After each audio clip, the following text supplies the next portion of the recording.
So hello and welcome back everyone to this another video. आज का जो video है वो इंफॉर्मेशन टेक्नोलॉजी एक्ट चैप्टर 17 जो कि JIGL का चैप्टर है CS एग्जीक्यूटिव के स्टूडेंट्स के लिए। ठीक है, तो आज के इस लेक्चर में पूरा इंफॉर्मेशन टेक्नोलॉजी एक्ट जो है वो कवर हो जाएगा। ध्यान से बस आपको लेक्चर सुनना है, ठीक है, और नोट्स लिख डालना है। ठीक है, आ जाओ स्टार्ट कर लेते हैं हम लोग। सबसे पहले इंट्रोडक्शन देखेंगे कि इंफॉर्मेशन टेक्नोलॉजी एक्ट जो है वो किस कारण लाया गया है। देखो सिंपली एक बात समझो यार, ये इंफॉर्मेशन टेक्नोलॉजी एक्ट चाहिए क्यों हमको यार? अपने आप को प्रोटेक्ट करके रखने के लिए। आपका जो लाइफ है ना, आपका जो पूरा लाइफ आपके फोन में कैद है। ठीक है, आपका जो पूरा पास्ट है ना, वो पूरा आपके फोन में कैद है। आप डे टू डे क्या कर रहे हो, प्रेजेंट प्लस पास्ट आपने क्या क्या किया है, ठीक है, सब कुछ आपके फोन में जो है वो रहता है।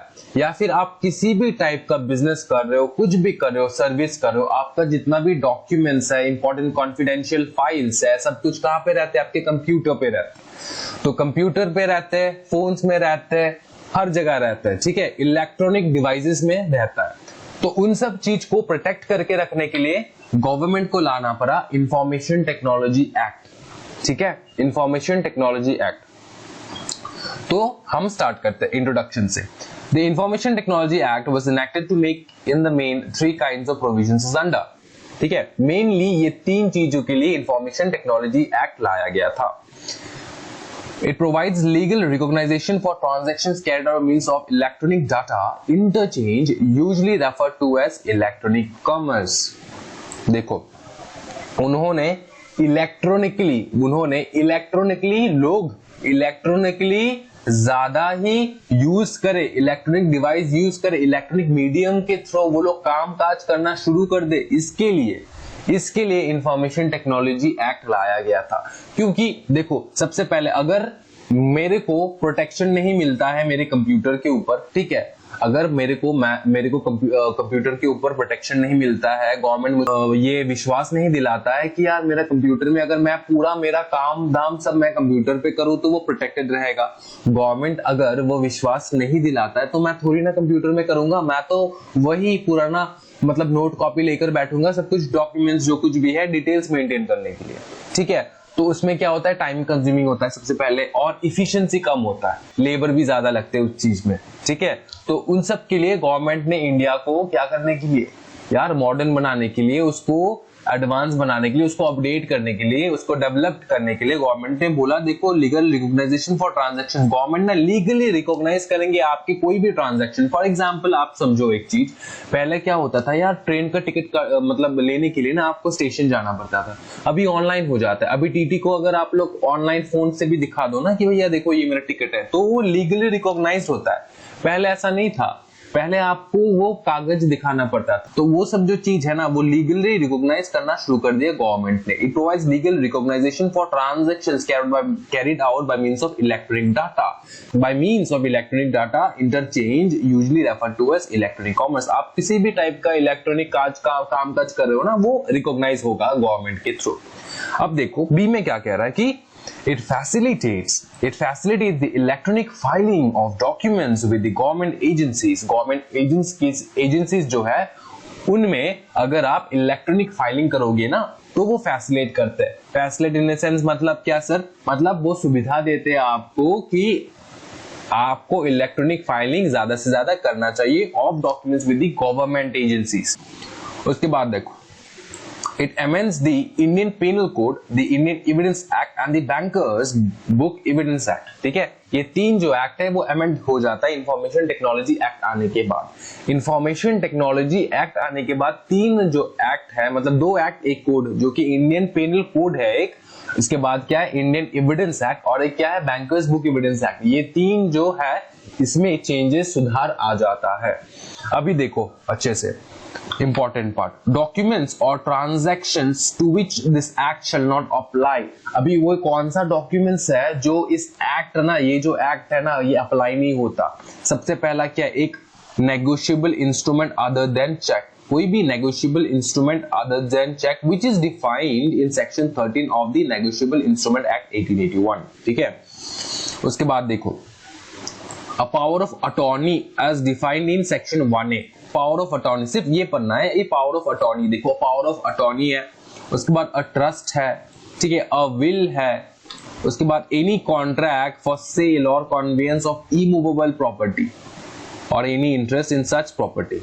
ठीक है, सबसे पहला क्या है, नेगोशिएबल इंस्ट्रूमेंट। उसके बाद क्या है, पावर ऑफ अटॉर्नी। किसी बंदे को आप अपना जो खुद का पावर ऑफ अटॉर्नी उसको ट्रांसफर कर रहे हो, तो वो क्या आप ऑनलाइन ईमेल करके बोलोगे उसको, या फिर उसका कागजात होगा कि हाँ आपने ट्रांसफर किया, उसका सिग्नेचर सब कुछ होगा। तो पावर ऑफ अटॉर्नी जो ट्रांसफर करोगे ना, तो उसमें आपको रिटन रहना पड़ेगा, उसको आपका जो फिजिकल डॉक्यूमेंट्स मेंटेन करके रखना पड़ेगा उसका। ठीक है, अ ट्रस्ट, ठीक है, अ ट्रस्ट, अ विल, कोई भी किसी का विल लिख रहे हो, ठीक है, या फिर ट्रस्ट एक्ट के तहत, मतलब कोई किसी को आपका ट्रस्टी बना रहे हो, ठीक है, आपके प्रॉपर्टी का ट्रस्टी बना रहे हो कुछ भी।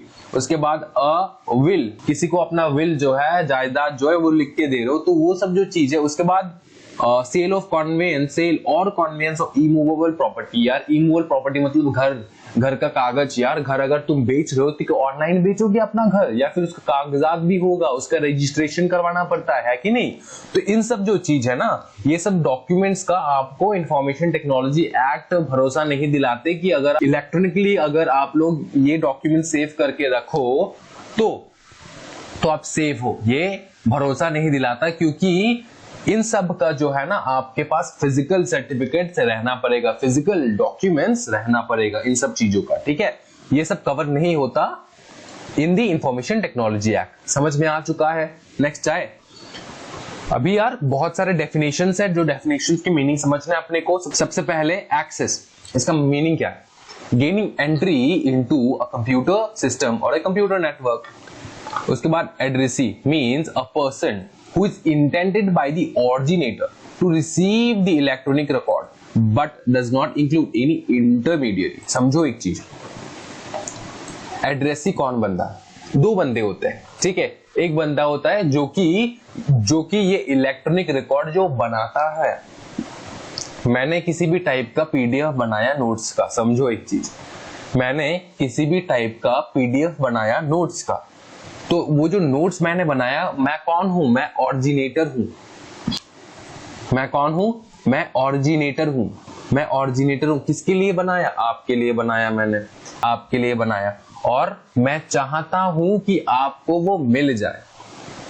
मैं चाहता हूं कि आपको वो मिल जाए। क्या मिल जाए? पीडीएफ मिल जाए। तो आप कौन हो जाओगे? आप हो जाओगे एड्रेसी। ऑरिजिनेटर चाहता है कि और जो एड्रेसी है ना, उसको वो नोट्स जो है वो मिल जाए। समझ में आ रहा है? लेकिन हम दोनों के बीच में, मेरे और आपके, आप स्टूडेंट और मैं क्या हूं? मैं ऑरिजिनेटर हूं। मैं आपको सेंड कर रहा हूं फाइल, ठीक है। हम दोनों के बीच में कोई भी इंटरमीडिएरी नहीं होना चाहिए, कोई भी तीसरा बंदा नहीं होना चाहिए, तीसरा बंदा नहीं होना चाहिए। वो ये बोल रहे हैं यहाँ पे, एड्रेसी मीन्स अ पर्सन, वो बंदा who is intended by the originator, मतलब ऑरिजिनेटर चाहता है कि उस बंदे तक to receive the electronic record, उस बंदे तक मेरा इलेक्ट्रॉनिक रिकॉर्ड जो है ना, वो पीडीएफ जो है ना, वो पहुंच जाए। But does not include any intermediary. Intermediary मतलब तीसरा वाला बंदा नहीं होना चाहिए। हम दोनों के बीच में कोई अलग बंदा नहीं होना चाहिए इस ट्रांजैक्शन के तहत, समझे? उसके बाद क्या है? Asymmetric crypto system. What do you mean by asymmetric crypto system? समझो एक चीज, asymmetric crypto system क्या होता है? means a system of a secure key pair consisting of a private key for creating a digital signature and a public key to verify the digital signature। समझो एक चीज, asymmetric crypto system में क्या होता है? वहां पे एक पेयर ऑफ कीज रहता है। समझो एक चीज, वहां पे ना पेयर ऑफ कीज रहता है। एक पेयर में कितने कीज रहते हैं? 2 कीज रहते हैं। एक पेयर में कितने कीज रहते हैं? 2 कीज रहते हैं। एक की का नाम है प्राइवेट की और एक की का नाम क्या है? पब्लिक की। प्राइवेट की क्या करता है? डिजिटल सिग्नेचर जो है ना वो क्रिएट करता है, ठीक है, डिजिटल सिग्नेचर क्रिएट करता है। और पब्लिक की क्या करता है? वो डिजिटल सिग्नेचर को वेरीफाई करता है। तो मैं कौन हूं? मैं क्या हूं? मैं क्रिएट करूंगा। मेरा प्राइवेट की है, मेरे पास एक की रहेगा जिसका नाम है प्राइवेट की। अगर मैं सिग्नेचर क्रिएट कर रहा हूं ना किसी भी टाइप का सिग्नेचर, तो मैं मतलब किसी भी टाइप का नहीं, इलेक्ट्रॉनिक सिग्नेचर समझो चीज, तो प्राइवेट की जो है वो मेरे पास रहेगा, मैं सिग्नेचर क्रिएट करूंगा और वो सिग्नेचर सही में सही है कि नहीं उसका वेरिफिकेशन जो करेगा, ठीक है, उस बंदे के पास क्या होना चाहिए, पब्लिक की होना चाहिए। तो अगर आपके पास पब्लिक की नहीं है तो आप तो वेरीफाई नहीं कर पाओगे मेरा सिग्नेचर। तो एसिमेट्रिक क्रिप्टो सिस्टम वही चीज है कि इट कंसिस्ट ऑफ की पेयर, ठीक है, इट कंसिस्ट ऑफ अ की पेयर। एक के पास होता है प्राइवेट की जो कि क्रिएट करता है डिजिटल सिग्नेचर, और एक के पास होता है पब्लिक की जो कि वेरीफाई करता है डिजिटल सिग्नेचर। समझ में आ रहा है? आओ नेक्स्ट क्या है, कंप्यूटर। कंप्यूटर का डेफिनेशन आपको पढ़ लेना इधर से। Computer means any electronic, magnetic, optical or other high-speed data processing device or system which performs logical, arithmetic and memory functions by manipulations of electronic, magnetic or optical impulses and includes all input-output processing, storage, computer software, communication facilities which are connected or related to a computer and a computer system or a computer network। Sir ये possible है इतना बड़ा पढ़ने के लिए? हाँ भैया possible है, पॉसिबल है, मेरे को भी पता ही है। देखो आओ, मैं अगर ये सीधा अगर मेरा मेमोरी पावर से निकाल के अगर आपको बोलूं तो आपको समझ में भी नहीं आएगा, इतना तेजी से निकल जाएगा। एक बार ट्राई करते हैं। What do you mean by a computer? Computer means an electronic, magnetic, optical or other high-speed data processing devices or system which performs logical, arithmetic and memory functions by manipulations of electronic, magnetic or optical impulses and includes all input-output processing, storage, computer software, communication facilities which are connected or related to a computer in a computer system or a computer network। Sir ऐसे कैसे हो गया sir, इतना तेजी से कैसे हो गया आपको मेमोराइज? क्योंकि ये जो चीज है ना कंप्यूटर, ये बेटा ये मामूली सा डेफिनेशन नहीं है, ठीक है। जो आपने क्लास 8, 9, 10, 11, 12 कहीं पर भी मतलब पढ़ा हो कंप्यूटर का डेफिनेशन, उससे अलग है कंप्यूटर डेफिनेशन। तो कोई भी बंदा अगर आपको पूछे ना बेटा कंप्यूटर है क्या चीज, तो लाइफ में मजे लेने के लिए ना, लाइफ में मजे लेने के लिए उस बंदे को ये कंप्यूटर वाला डेफिनेशन बोल देना, मतलब वो आश्चर्यचकित हो जाएगा। समझ में आ रहा है ना? तो मजे लेने के लिए कंप्यूटर का डेफिनेशन पूरा रट डालना है। सर एग्जाम में आता है? आ सकता है भाई मेरे, मैं पहले से बता रहा हूं। आ जाओ। Computer network means the interconnection of one or more computers through wired or wireless medium। ठीक है, interconnection of one or more computers through wire or wireless medium का मतलब होता है कंप्यूटर नेटवर्क। डिजिटल सिग्नेचर क्या होता है? मींस डिजिटल सिग्नेचर, देखो फिर से आ गया, digital signature means authentication of any electronic record by subscriber bye means of electronic method. ठीक है, ऑथेंटिकेशन मतलब कितना ऑथेंटिसिटी है उस इलेक्ट्रॉनिक रिकॉर्ड का, उसका जो है ना सब्सक्राइबर्स कौन है, सब्सक्राइबर्स कौन होते हैं? नॉर्मल पब्लिक, आप हो मेरे सब्सक्राइबर्स। मैं कौन हूँ? मैं क्रिएटर हूँ, मैं ऑरिजिनेटर हूँ। मेरे पास क्या रहेगा? मेरे पास रहेगा प्राइवेट की। आपके पास क्या रहेगा? आपके पास, आप सब्सक्राइबर्स हो मेरे, आपके पास रहेगा आपके पास क्या रहेगा? पब्लिक की। ठीक है, तो मैं जो इलेक्ट्रॉनिक रिकॉर्ड आपको भेजने वाला हूँ ना, तो उसमें से आपको, आप कैसे समझोगे कि वो ऑथेंटिक है, वो ओरिजिनल है। ठीक है, समझो वो चीज एकदम ओरिजिनल है। तो बिजनेस जो बंदे करते हैं ना, बिजनेस में क्या होता है कि यार वाटरमार्क देने से नहीं होता। ठीक है, मैं तो फिर भी वाटरमार्क देके चला लेता हूँ, लेकिन वाटरमार्क देने से नहीं होता, वहां पे सिग्नेचर का जरूरी है। जो क्रिएटर है, जो ऑरिजिनेटर है, उसका सिग्नेचर चाहिए होता है। तो तभी आपको ये डिजिटल सिग्नेचर रजिस्टर करके अपना खुद का, उसके बाद you have to keep a private key and you have to give your subscribers the public key, so that आप सिग्नेचर करो यहाँ से और वो लोग ऑथेंटिकेट करें, हाँ भैया ये डॉक्यूमेंट एकदम प्योर डॉक्यूमेंट है। ठीक है, प्राइवेट की और पब्लिक की फिर से आ गया। देखो आप अब तक तो आपको पता हो चुका है कि प्राइवेट की क्या means the key pair used to create a digital signature, और public key means the key pair used to verify digital signature. ठीक है, verify a digital signature and listed in the digital signature certificate. मतलब क्या यार, digital signature मतलब automatically आप लेकर आ जाओगे, या फिर किसी कंपनी से आप रजिस्टर कराना पड़ेगा, आपका खुद का सिग्नेचर रजिस्टर करना पड़ेगा ना। तो आप जब रजिस्टर करा लोगे तो क्या हो जाएगा? लिस्टेड हो जाएगा आपका signature where in the digital signature certificate. समझ में आ रहा है? आओ, सिक्योर सिस्टम का मतलब क्या होता है? यार मेरा सिस्टम सिक्योर कब होगा? मेरा सिस्टम जो है, मेरा सिस्टम मतलब मेरा कंप्यूटर जो है वो सिक्योर कब रहेगा? तब तक रहेगा जब, देखो, are reasonably secure from unauthorised access and misuse. ठीक है, provides a reasonable level of reliability and correct operation, are reasonably suited to perform the intended function, adhere to generally accepted security procedures। ठीक है, सबसे पहला क्या है बेटा, वो सिक्योर होना चाहिए। अनऑथराइज्ड एक्सेस मतलब कोई भी बंदा आके इसको यूज ना कर पाए, ऐसा सिक्योर होना चाहिए। मतलब पासवर्ड लगा के रखो अपने कंप्यूटर पे, वही बात है। मिसयूज नहीं होना चाहिए।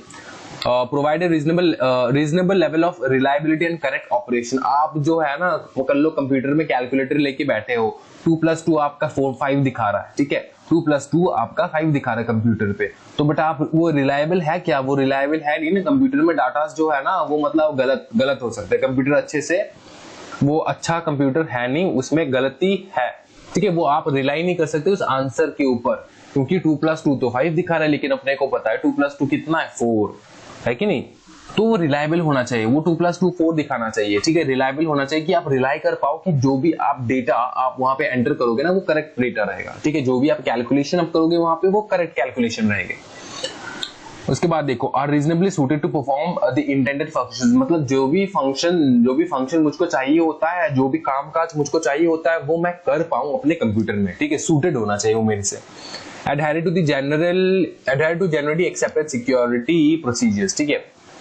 तो सिक्योरिटी प्रोसीजर्स जो है ना उसको, वो जो मेरा कंप्यूटर है सिक्योरिटी प्रोसीजर्स को फॉलो करे, कंप्लीटली फॉलो करे, ठीक है। समझ में आ रहा है। नेक्स्ट देखो, digital signature and electronic signature. इसमें क्या बताया कि digital signature and electronic signature क्या चीज है। Digital signature and electronic signature देखो, डिजिटल सिग्नेचर देखो is recognized as a valid method of authentication. The authentication is to be effected by the use of asymmetric crypto system and hash function, which envelop and transform electronic record into another electronic record. समझो, ठीक है। ये digital signature का definition यहाँ पे घुसे दिया, ठीक है। अभी देखो एक चीज समझो, एक चीज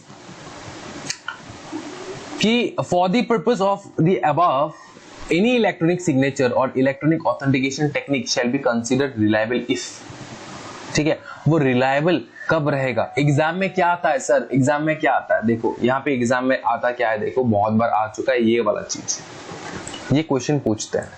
इंपॉर्टेंट क्या है? ये है for the purpose of the above electronic signature, ठीक है। For the purpose of the above electronic signature और electronic authentication technique shall be considered reliable. वो कब रिलायबल रहेगा?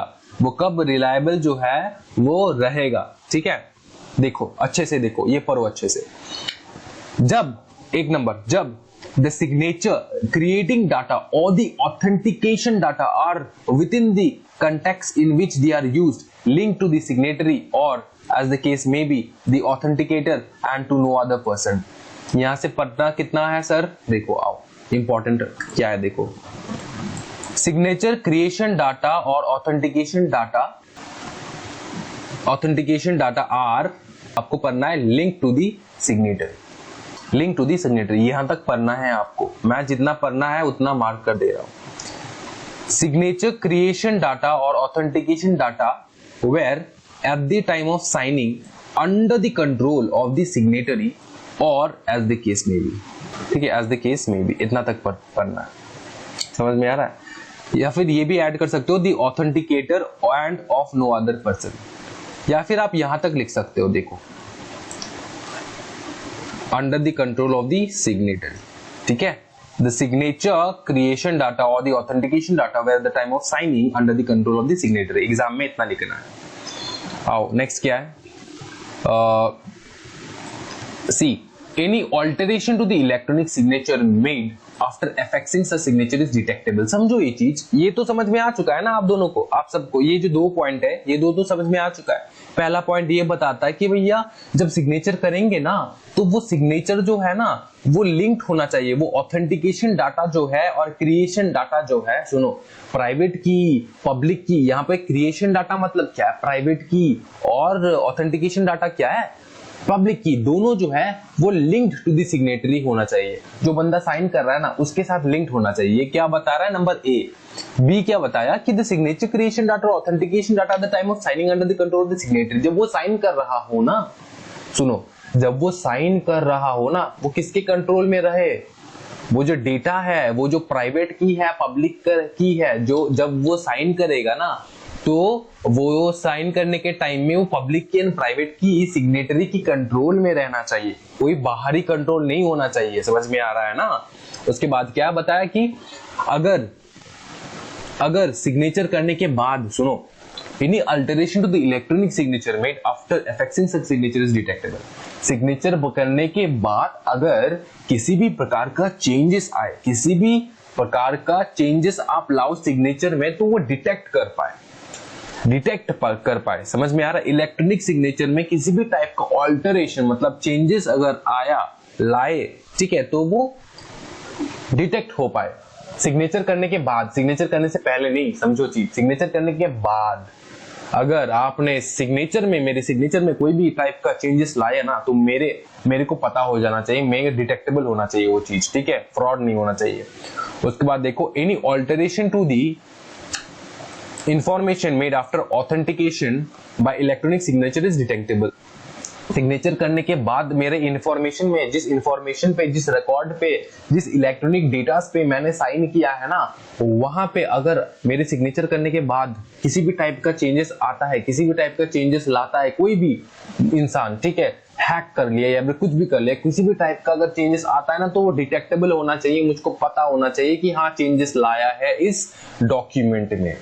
समझ में आ रहा है। पहला क्या था, चेंजेस इन सिग्नेचर, उसके बाद है चेंजेस इन इंफॉर्मेशन आफ्टर एफेक्सिंग, ठीक है, आफ्टर ऑथेंटिकेशन।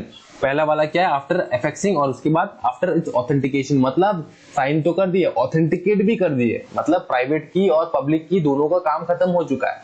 मैं कौन हूं, मैं हूं ऑरिजिनेटर, ठीक है, मैंने साइन किया, मैंने प्राइवेट की से साइन किया, क्रिएट किया सिग्नेचर, और आपने क्या करना, आप कौन हो, आप सब्सक्राइबर हो, आपको क्या करना है, आपको ऑथेंटिकेट करना है कि सर ने जो मेरा पीडीएफ फाइल भेजा है ना नोट्स का, वो सही है कि नहीं। तो वो जो है वो आप ऑथेंटिकेट करने के बाद, मैंने आपको वो फाइल देने के बाद, अगर कोई भी बंदा उस फाइल में किसी भी प्रकार का चेंजेस लाने का कोशिश कर रहा है, उस फाइल में, उस नोट्स में अगर कोई भी बंदा किसी भी प्रकार का चेंजेस लाने का कोशिश कर रहा है, तो वो डिटेक्टेबल होना चाहिए। वो डिटेक्टेबल होना चाहिए, मुझको पता होना चाहिए कि हाँ ऑथेंटिकेट करने के बाद, आपको मिलने के बाद सब्सक्राइबर्स को मेरा डेटा, मेरा नोट्स मिलने के बाद आप उस नोट्स में चेंजेस कर रहे हो, वो जो है मुझको पता होना चाहिए। समझ में आ रहा है ना। देखो, it fulfills such other conditions which may be prescribed, as may be prescribed। अगर कोई इंफॉर्मेशन टेक्नोलॉजी एक्ट के तहत अगर कोई भी अदर टाइप्स ऑफ इंफॉर्मेशन लाया, मतलब चेंजेस लाया, कंडीशंस लाया, तो वो भी आपका फुलफिल होना चाहिए। उसके बाद देखो, electronic governance, legal recognization of electronic records. क्या क्या टाइप के इलेक्ट्रॉनिक रिकॉर्ड्स लीगली रिकॉग्नाइज होता है, writing, type written, printed form, rendered और made available in electronic form, accessible to such as usable for subsequent reference, ठीक है, ये सब आपको पढ़ लेना है, इतना से इतना तक। आओ, सर्टिफाइंग अथॉरिटीज क्या है। सर्टिफाइंग अथॉरिटीज सिंपल वर्ड में समझना है। सर्टिफाइंग अथॉरिटीज कौन बंदे होते हैं, यहां से लेके यहां तक रीड करना है आपको। Certifying authorities actually issues digital signature certificates to person after verifying those person. Certifying authorities क्या करते हैं, आपको वो जो डिजिटल सिग्नेचर है ना, वो आपको ग्रांट करते हैं, वो आपको इश्यू करते हैं डिजिटल सिग्नेचर। समझ में आ रहा है। कैसे करते हैं सर, वेरीफाई करने के बाद कि आप सही में इंसान हो ना, आपका कोई मतलब क्रिमिनल रिकॉर्ड ये सब तो कुछ है नहीं ना, मतलब आप तो मतलब पूरा एकदम स्वस्थ इंसान, मतलब तुलसी के धुले हुए इंसान हो ना। उसके बाद पूरा वेरीफाई करने के बाद आपको जो है, ठीक है, सिग्नेचर आपको अलॉट करने वाले हैं कौन, सर्टिफाइंग अथॉरिटीज। समझ में आ रहा है। देखो इधर पे, the act contains detailed provisions to certifying authorities. A certifying authority is expected to reliably identify persons applying for signature key certificates, reliable verify their legal capacity and confirm the attribution to a public signature। देखो verify करेंगे ना पहले आपकी legal capacity क्या है, and confirm the attribution of the public signature to an identified physical person by means of signature की certificate. ठीक है, फटाफट एग्जाम के टाइम से पहले रिवीजन करने के लिए ये वाला पढ़ना है। ठीक है, issue digital signature certificates to person after verifying this person. आ जाओ नेक्स्ट देखो, पेनल्टीज एंड एडजुडिकेशन। देखो समझो एक चीज, यहाँ से जो है आपको जो इजी लगता है वो पढ़ लेना। कितना पॉइंट्स है देखो, 10 पॉइंट है। 10 में से अगर आपको 10 पढ़ना है तो 10 पढ़ सकते हो, या फिर आप 7 पढ़ सकते हो, 6 पढ़ सकते हो, कोई भी किसी भी जितना आपके दिमाग की कैपेसिटी उस कैपेसिटी के हिसाब से पढ़ना है, लेकिन 6 से कम नहीं पढ़ना है, 6 से कम नहीं पढ़ना है, ठीक है। और जो बच्चे 10 पढ़ लेंगे ना वो बेटा बिंदास। पहला क्या है, पेनल्टीज एंड एजुकेशन में क्या है, क्या कब कब आपका पेनल्टीज लग जाएगा, एजुकेशन लग जाएगा। देखो, एक्सेस और secure access to such computer systems और कंप्यूटर नेटवर्क और कंप्यूटर रिसोर्स, ठीक है। अगर आप बिना परमिशन किसी से एक्सेस कर रहे हो ना, और secure access to such computer system और कंप्यूटर नेटवर्क, तब अगर आप डाउनलोड कर रहे हो कॉपीज और extract any document computer database information from such computer systems and computer network including information data held and stored in the removable storage, इतना नहीं पढ़ना है भैया, पागल हो जाओगे। देखो, डाउनलोड कॉपीज और extract any data computer database और information from such other computer, यहां तक पढ़ना है, ठीक है। उसके बाद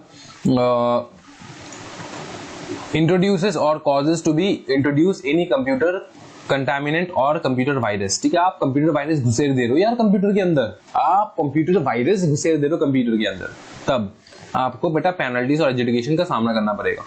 डैमेजेस और causes to be damage any computer, ठीक है। आप डैमेज करो कंप्यूटर को, डिस्टर्ब्स और causes disruption of any computer, denies और causes the denial of access to any person authorised to access any computer, मतलब मेरे कंप्यूटर पे ही मुझको एक्सेस नहीं मिल रहा है, मेरा कंप्यूटर है भैया, मुझको एक्सेस क्यों नहीं मिलेगा भैया, आपने कुछ प्रकार का गड़बड़ किया है, मेरा पासवर्ड उसवर्ड अगर पता है मुझको कि आपने चेंज कर दिया, हैक कर दिया मेरा कंप्यूटर, और मुझको मेरा ऑथराइजेशन है, मेरे पास पूरा राइट है मेरे कंप्यूटर को चलाने के लिए, लेकिन आपने ऐसा कांड कर दिया कि मैं खुद का ही कंप्यूटर यूज नहीं कर रहा हूँ, ठीक है। समझ में आ रहा है।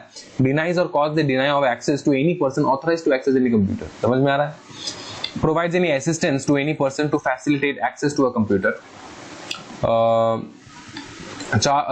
charges the service availed by a person to the account of another person by tampering with or manipulating any computer। देखो, tampering और manipulating any computer system और computer network, यहाँ से यहाँ तक पढ़ना। देखो, tampering with any manipulating with or manipulating any computer system or computer network, destroys, deletes or alters any information, ठीक है, destroys, deletes or alters any information, steals, conceal, destroy, steal कर रहे हो, conceal कर रहे हो, छुपा रहे हो, destroy कर रहे हो और alter कर रहे हो, ठीक है, cause any person to steal, conceal, destroy, तो ये पढ़ लेना, ठीक है। यहाँ से यहाँ तक कुछ बड़ा चीज है नहीं। Penalties and education sir exam में आता है 200% आता है, लेकिन देखो चीज क्या है ना, ये 200% एग्जाम में आता है, ठीक है, 200% एग्जामिनेशन में आता है, लेकिन टफ है क्या, मुझको बताओ, सिर्फ एक चीज, टफ है क्या, टफ नहीं ना, लेकिन फिर भी बच्चे पढ़ के नहीं जाते, तो यार पढ़ लेना ये चीज, ठीक है, रखना नहीं है, पढ़ लेना, क्योंकि ये आता है भैया एग्जाम में, बता रहा हूं। आ जाओ, एपेलेट ट्राइब्यूनल, यार आप एग्रीव्ड बंदे हो, क्या बंदे हो सर, एग्रीव्ड बंदे हो। सुनो एक चीज, सर्टिफाइंग ऑथोरिटीज जो है ना, controller of certifying authorities, controller of certifying authorities ने अगर कोई भी फैसला सुनाया आपको, किसी भी प्रकार का फैसला सुनाया आपको, आपका जो डिजिटल सिग्नेचर है वो उसने छीन लिया, आपको नहीं देगा चलाने में डिजिटल सिग्नेचर, तो आप किसी भी टाइप का अगर कंट्रोलर ऑफ सर्टिफाइंग ऑथोरिटीज ने डिसीजन दिया, ऑर्डर दिया आपको फॉलो करने के लिए, और आप एग्रीव्ड हो, आप सोच रहे हो कि मैं तो निर्दोष हूं, मुझको क्यों बोल रहे वो लोग, मुझको क्यों बोल रहे, तो आप अपील कर सकते हो। क्या कर सकते हो, अपील कर सकते हो। यहाँ पर देखो, यहाँ पे aggrieved by an order of controller of certifying authorities ना, तो 45 डेज के अंदर आप अपील कर सकते हो एपिलेट ट्राइब्यूनल के पास। कितने दिन में, 45 डेज में, याद रखना नंबर, 45 डेज में एपिलेट ट्राइब्यूनल के पास।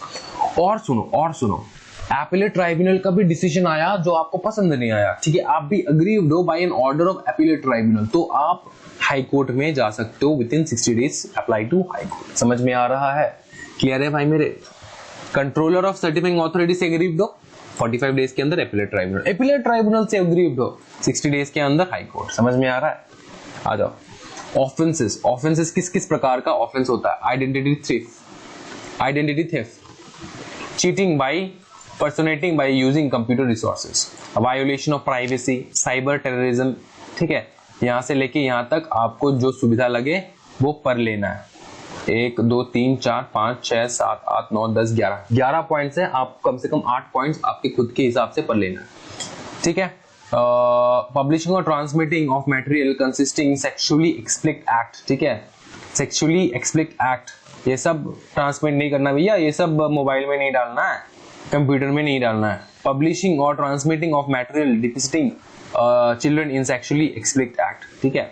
तो बेटा ये तो समझदार हो, समझ जाना ये चीज, तो ये सब कंप्यूटर में नहीं डालना है, मिस रिप्रेजेंटेशन नहीं करना है, ब्रीच ऑफ कॉन्फिडेंशियलिटी नहीं करना है, privacy, disclose of information, breach of lawful act, ठीक है, डिस्क्लोज नहीं करना है इंफॉर्मेशन जो कि लॉ के तहत ब्रीचिंग ऑफ लॉ होता है, ठीक है।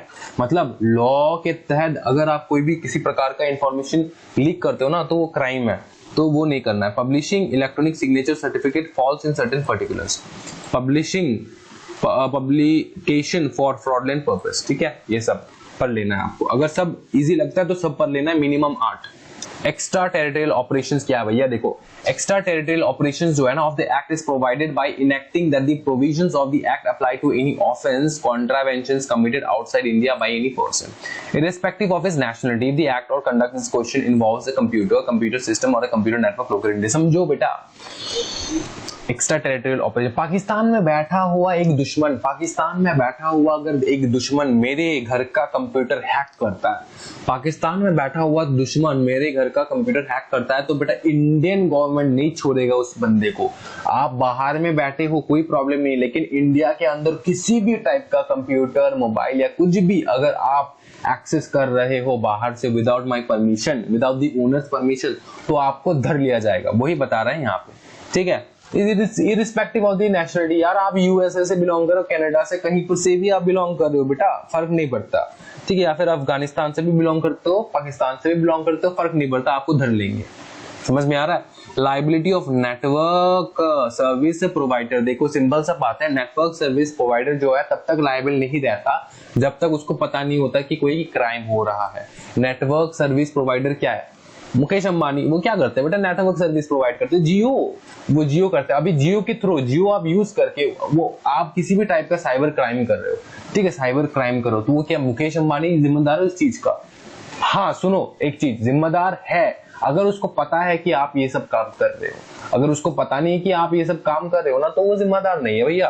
तो यही लिखा है यहाँ पे, in his capacity of intermediate network service provider may have to handle matters in the contraventions the act to avoid such a consequences the act declares, देखो समझो, the act declares that no network service provider shall be liable under this act rule or regulation made thereunder after any third party information or data made available by him if he proves that the, देखो कब तक liable नहीं रहेगा, if he proves that the offense or contravention was committed without his knowledge, ठीक है, without his knowledge, Mukesh Ambani के knowledge के बाहर ही था ये सब चीज, तो उनको पता ही नहीं था ये सब हो रहा है, और he has exercised all due diligence to prevent commission of such offense or contravention, या फिर उसने, मुकेश अंबानी ने सारा ड्यू डिलीजेंस जो है वो उसने एक्सरसाइज किया। ड्यू डिलीजेंस मतलब प्रॉपर तौर तरीका जिससे वो जो ऑफेंस है वो ना हो पाए। समझ में आ रहा है? इतना ही तक है भाई मेरे आपका जो है चैप्टर, आपका एग्जाम में ये जो नोट्स है यही से आने वाला है, इससे बाहर नहीं आने वाला भाई मेरे,